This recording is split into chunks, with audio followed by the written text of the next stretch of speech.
Now that I've introduced you to strings and concatenation, let's throw variables into the mix. So let's create a variable that holds a string. So the variable is called x, and we will set it to hold the string there.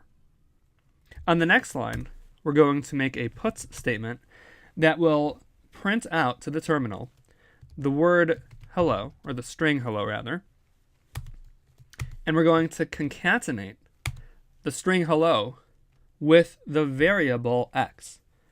What do you think will happen when we run this code? As you may have predicted, when we run the code, we get the words hello there printed in the terminal. Now let's break this down. Again, on line 1, we created the x variable.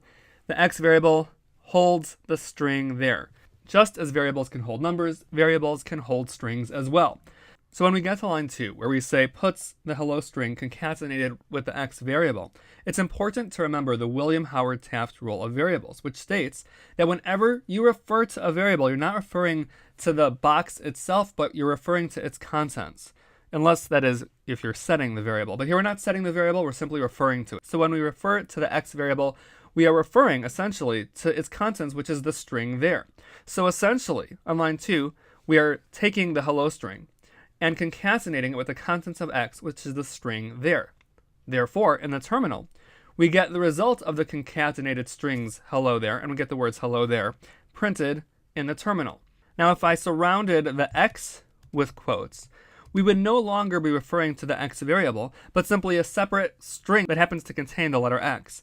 And if I ran this, we would get hello x. But I don't want to do that. I want to refer to the variable x, and therefore, it must not have quotation marks surrounding it, because quotation marks around something indicates that we're making it a string. And we're not making this a string, we're referring to the previously declared variable of x. Now we can also do the same thing with two variables. So let's take it from the top. We're going to create a variable called a that will have the string cat. And we will create a variable called b that will contain the string fish. If we then say puts a plus b, what will we get in the terminal?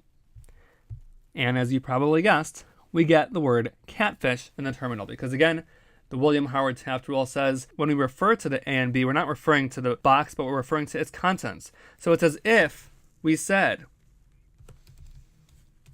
puts cat plus fish, but instead we do so through the variables.